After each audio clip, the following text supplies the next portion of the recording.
Buongiorno, I'm Joe Daniel from winesfromitaly.com. Today I'm going to talk about the wine Barolo.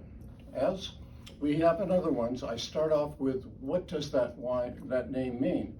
Barolo comes from the name of a town in Piedmont, so it's a geographical term. So over here is the map of Italy. All the way up here is Piedmont, and this is the only region that you can make Barolo in. In fact, here's the town of Asti. In this area just around Asti is the only place you can make Barolo in Piedmont. Here's Milano for a reference point.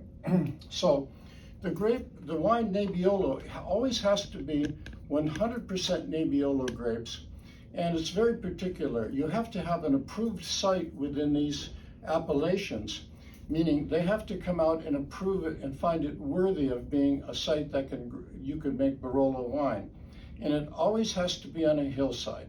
So in Barolo, the area of Barolo, we have wines from 4 appellations within Barolo and from sub-appellations within them. So in a way, they're really carving up. If you look over here, this is the area of Barolo. And what they're doing here is designating all of these vineyards as something special.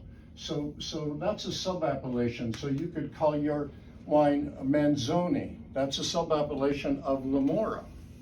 So we'll start talking about the wines that we do have. And we have 3 wineries that make Barolo. Very distinctive, very great wineries. First, we'll start off with the one I've sold for the longest period of time is Ferraro. Nina and Renato Ferraro have a very small vineyard in Lamora, an appellation.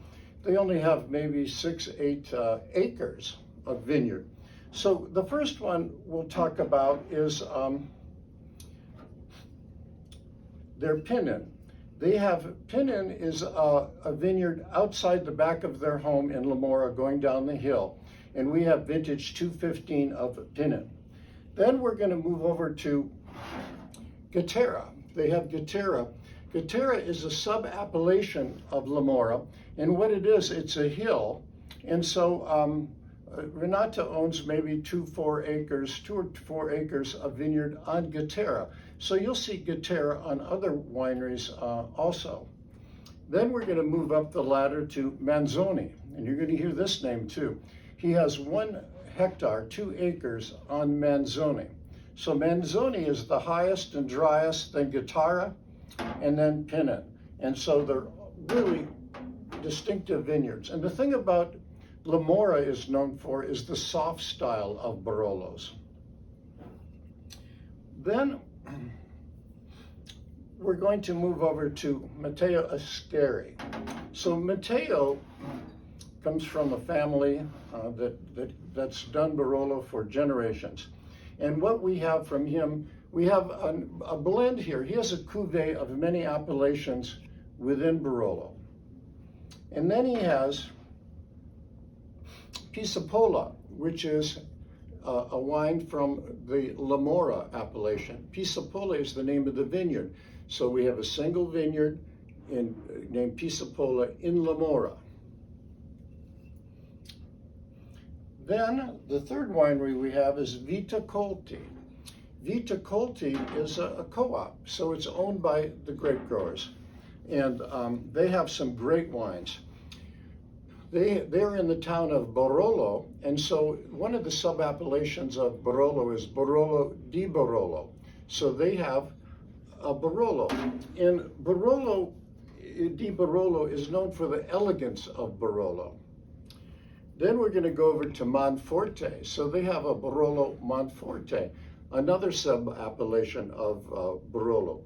So Monforte is really known for the intensity of the Barolo. And then we're going to go to the famous Serralunga. Now, Serralunga is also an appellation of Barolo, and Serralunga is known for the strength.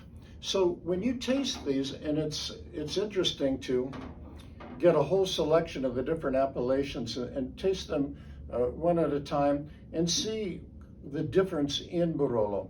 Barolo, again, 100% Nebbiolo, and what they do is it takes a long time to ripen, and so it's really ripening in October, late September, and they have a lot of time on the vines. And then when they make it, they crush them and they let them ferment for a long time on the skin. That brings out the power, the tannin, and of the wines, and it gives them longevity so that they can age for decades and decades and decades. So we have these three wineries from 4 appellations. And what I didn't mention, on Ascari, we all have Serrano. We have Barolo Serrano, which is a Serralunga appellation. So Barolo is known for small vineyards also, that all these people have tiny plots. And as we've shown up here on the map, there's a lot of tiny plots within Barolo.